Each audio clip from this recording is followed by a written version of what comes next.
Bonjour à tous. Donc dans cette nouvelle vidéo, on va aborder un sujet qui, je pense, est passé sous silence la plupart du temps. Dans Fusion, on en parle peu. Et ça fait partie des trucs qui peuvent vous gâcher la vie ou au contraire vous la faciliter et vous la rendre beaucoup plus facile. Par rapport à Fusion, bien sûr, je ne parle pas de votre vie en général. Quoique, si vous vivez avec Fusion. Donc on va parler des données et de l'organisation. Enfin, quand je parle de données, ça peut être un simple composant, un projet, un ensemble de projets, etc., etc. Et comment gérer ça dans Fusion le mieux possible. Alors on va démarrer du plus petit, c'est-à-dire d'une pièce ou d'un composant, et on va aller au fur et à mesure vers de plus en plus grands ensembles de données. Donc regardez ce projet-ci. C'est pas moi qui l'ai fait, qui l'ai conçu. C'est un projet récupéré sur Thingiverse, je crois, qui est donc un projet d'amélioration et de modification d'une Annette A8, comme vous le voyez, avec des profilés alu, des rails, etc. Le but n'est pas du tout de parler de la Net A8 et de l'impression 3D et des améliorations apportées par un projet comme celui-ci, mais de s'occuper des pièces et comment on peut gérer tout ça dans Fusion. J'ai choisi ce projet parce que il avait justement pas mal de composants et de sous-composants, et il y a des choses qui peuvent se révéler tout à fait utiles à faire. Alors, la première chose, j'ai des composants. On va prendre par exemple ici ce pied et on va lui dire de chercher dans le navigateur. Et le navigateur nous montre nos pieds ici. Si je active ce composant, on voit que tout le reste devient grisé et l'historique est l'historique uniquement du composant. Et visiblement ça a été importé, il n'y a pas beaucoup d'historique. Voilà, pas beaucoup d'historique. Bien, imaginons que ces pieds, je veuille les utiliser dans un autre projet, un projet complètement différent. Je vais aller faire enregistrer la copie sous. Je lui donne le nom que je veux et l'emplacement peut être n'importe quel autre projet que j'ai.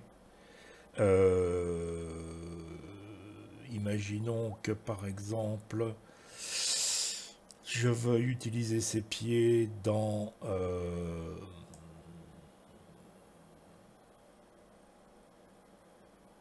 caisson imprimante 3D, on va dire. Voilà.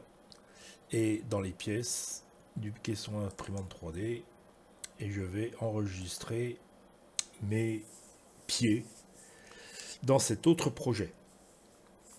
Alors, un truc qui est vraiment un truc et qui est, je crois, complètement méconnu, c'est que dans certains cas, ce dont vous allez avoir besoin, c'est pas forcément un volume, enfin des objets, des pièces, mais c'est une esquisse. Vous avez une esquisse que vous avez utilisée dans ce projet-ci et vous voudriez l'utiliser dans un projet totalement différent.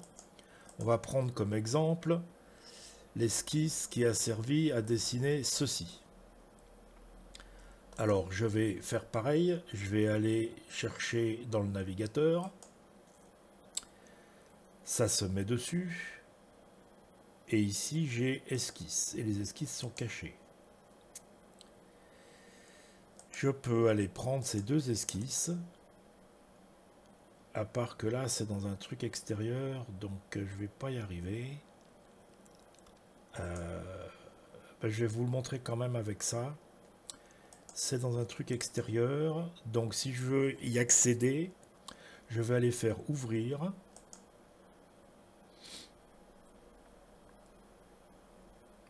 Et ça m'ouvre donc le composant en question origine. Dans ce composant, j'ai mes esquisses qui sont ici.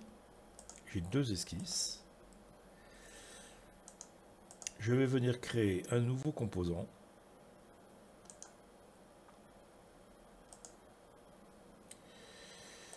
et que je vais appeler Apps esquisse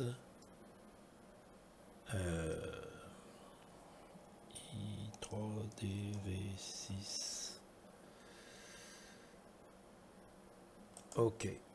Et j'ai un nouveau composant qui est activé. Dans ce nouveau composant, je vais venir glisser une première esquisse et une deuxième esquisse. Et j'ai bien mes esquisses qui sont maintenant, pas la première, celle-ci.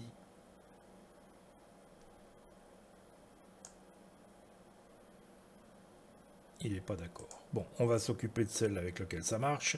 Là, c'est peut-être un cas particulier, il y a eu trop de changements et ça va pas très bien. Puis en plus, c'est un STL, donc voilà, qui a été redessiné.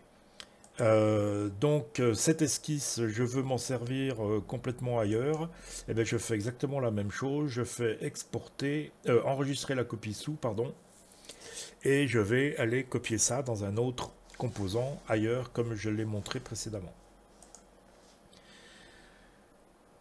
Donc ça, c'est une façon d'aller gérer ces composants entre plusieurs projets et de pouvoir aller déplacer des composants d'un projet à un autre. Bon, là, il me dit que ça a changé, donc il faut que je mette à jour la dernière version. Il suffit que je clique là-haut et ça va mettre à jour la dernière version. Voilà. Bien. Alors maintenant, si on regarde, on va tout de suite passer à autre chose d'un peu plus générique. Si on regarde ici mon panneau de données, on s'aperçoit que j'ai une conception qui est visible et tout le reste est grisé. Et c'est grisé parce que ici, dans les paramètres, j'ai indiqué afficher le cache hors ligne. Et comme je suis en ce moment en train de... J'ai ouvert en ce moment la net A8 MGN là, je l'ai chargée, donc elle est hors ligne. Hein, elle est pas sur le cloud, elle est dans Fusion sur lequel je travaille. Maintenant, je peux choisir de mettre en cache ce projet, donc il serait toujours disponible même si je suis hors ligne. Mais je peux aussi aller mettre en cache tout ce que je sélectionne, ajouter au cache hors ligne. Ou bien je peux même remonter sur le projet ici et lui dire mettre en cache ce projet. Et dans ce cas, la totalité, et je viens de le faire, je viens de cliquer dessus, la totalité du projet va être en cache. Et là, si je viens sur statut, mise à jour du cache hors ligne, il a déjà mis en cache 4, 6, 7 éléments sur 76 et il nous dit qu'il est donc en train de télécharger la totalité de ces éléments. Alors, quel est l'intérêt? L'intérêt, il y en a deux. Le premier, c'est que si éventuellement votre Internet est lent ou vous n'avez des fois pas d'Internet, le fait de faire ça, ça va vous permettre de fonctionner même si vous êtes hors ligne. L'intérêt secondaire, c'est qu'éventuellement, et surtout dans des assemblages composés de plusieurs sous-ensembles, c'est souvent comme ça un assemblage, c'est composé, ouais, quoi que ça dépend, composé de plusieurs sous-ensembles, ça va éventuellement aller plus vite, puisqu'il n'a pas besoin de tout aller chercher sur le cloud, vous avez ça localement sur votre... Alors là, pendant qu'il bosse, visiblement, ça m'a tout ralenti, et j'arrive plus à l'ouvrir. Bon, je pense pas qu'il y en ait pour très longtemps, donc on va laisser faire, pour que je puisse vous montrer la différence.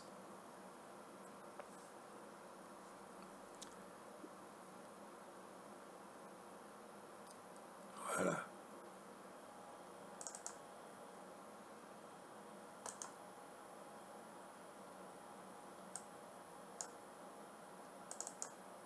Voilà. Et là, on voit que pratiquement tout le contenu de ce dossier est hors ligne, est accessible comme ça, y compris les sous-ensembles qui sont à côté, puisque j'ai fait ça pour la totalité du projet.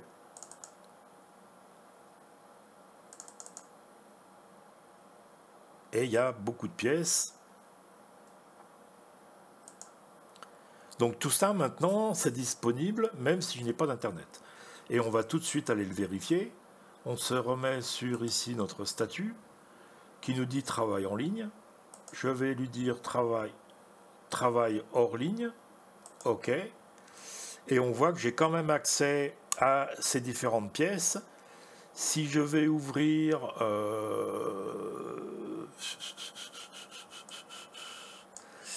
ceci par exemple,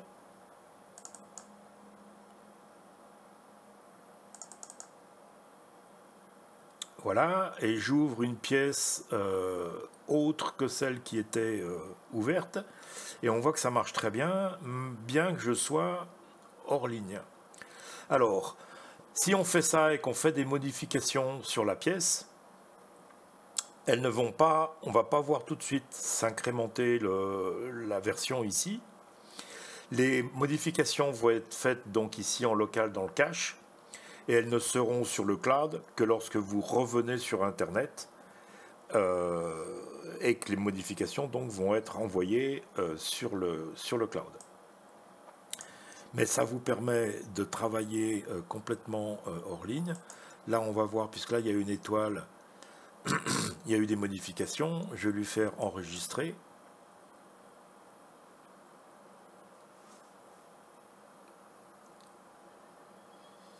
C'est enregistré, il n'y a plus l'étoile, mais je suis hors ligne, donc il ne s'est rien passé. Donc si maintenant je me mets online, la modification va en fait être envoyée sur le cloud à ce moment-là.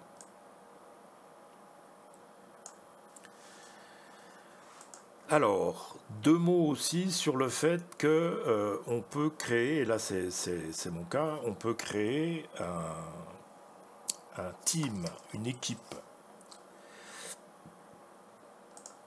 Hein, parce que là, si je viens voir ici, voilà, j'ai stockage utilisateur unique, c'est moi, et c'est unique, et le BIR, c'est une équipe, c'est un team. Alors l'avantage d'avoir un team, c'est que vous pouvez inviter des personnes à travailler avec vous sur un projet particulier. Ça, c'est au niveau du projet, c'est pas par pièce, hein, c'est au niveau de l'ensemble du projet.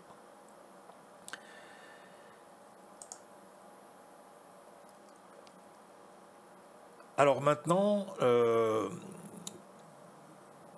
bien sûr, ah oui, ce que je n'ai pas dit, c'est que bien sûr, si je le souhaite, je vais le faire ici pour ceci, je peux lui dire au niveau, alors on va le faire au niveau ici le plus haut de la racine. Je peux lui dire exporter, et quand je fais exporter, je peux venir le faire sur mon ordinateur. Et là, ça sera l'ensemble de cette conception spécifique. Et je peux bien sûr exporter dans un format de fichier différent que celui de Fusion.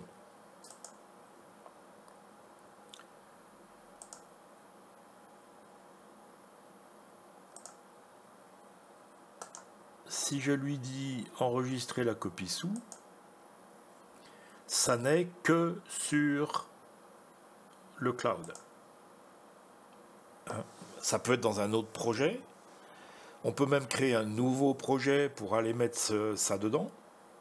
On peut créer des dossiers, donc des dossiers sous le projet.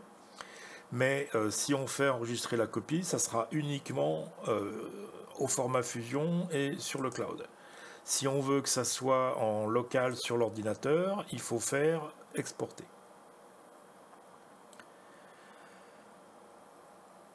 Alors finalement, et c'est aussi très important, je peux aller gérer mon projet sur l'Internet. Je lui fais afficher les détails sur le web.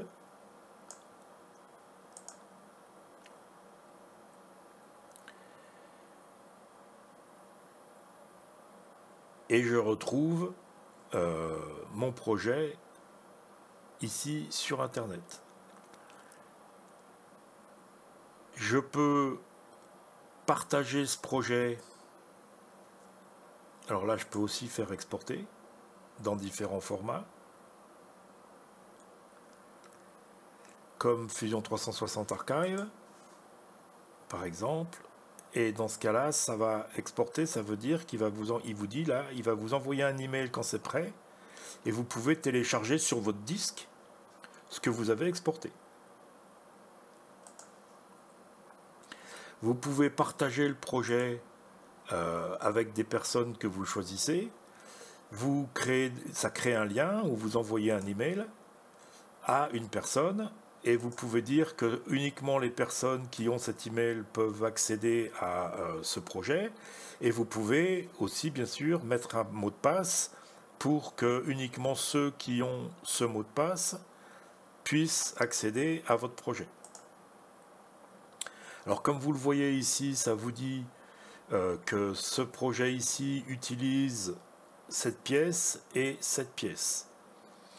S'il y avait des drawings, il serait là. Des drawings, c'est donc dessin technique. Et ça peut vous dire si c'est utilisé dans autre chose. Si je vais prendre ici le NEMA 17,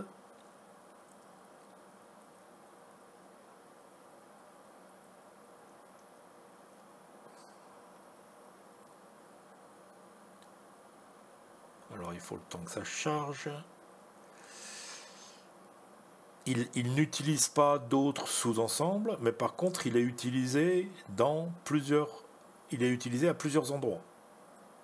Hein, ce moteur NEMA 17 est utilisé dans le projet donc de la M8 améliorée, de ça qui est, je suis pas sûr, et d'autres projets. Propriété, ça peut vous dire exactement ce que c'est. Et on peut, quand vous êtes sur un projet, on peut faire le contraire. Donc quand vous êtes sur Internet sur un projet, on peut faire le contraire, c'est-à-dire l'ouvrir dans Fusion. Et comme j'ai dit, on peut donc le partager, le télécharger, enfin l'exporter, le copier, le déplacer, etc.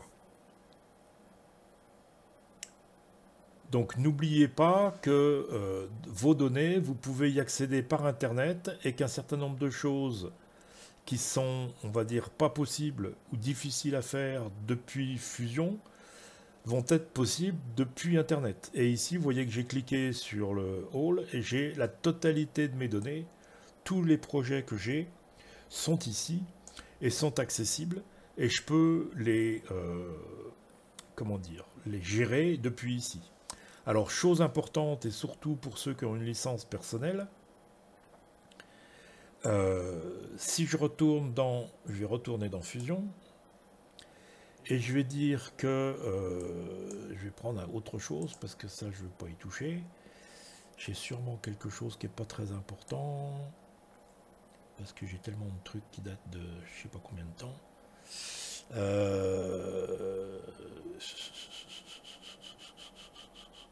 Ça, par exemple, je vais lui dire que je veux l'archiver. Donc archiver, ça veut dire que je vais archiver, c'est-à-dire mettre de côté dans une armoire ce projet. Je ne vais plus y avoir accès ici directement. Je le désactive, il n'est plus accessible depuis Fusion, il va disparaître. Mais ça ne veut pas dire qu'il est perdu, ni qu'il est effacé, etc. Il est simplement mis au congélateur, on va dire. Et si maintenant je retourne ici et que je regarde mes projets archivés, alors ça n'est peut-être pas là parce que ça prend un peu de temps, j'imagine. Lorsque je suis sur un projet, alors je vais faire F5, je ne sais pas si Ça prend peut-être un peu de temps.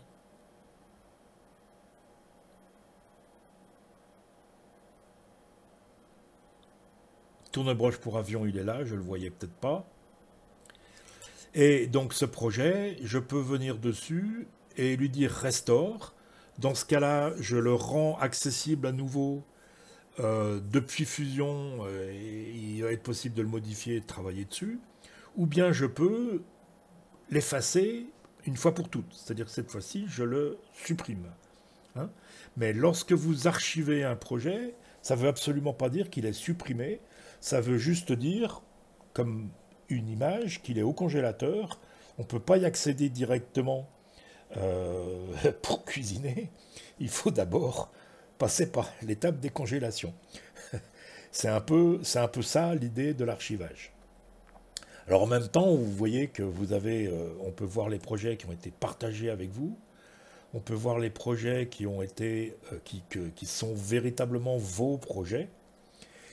Et on peut voir la totalité des projets.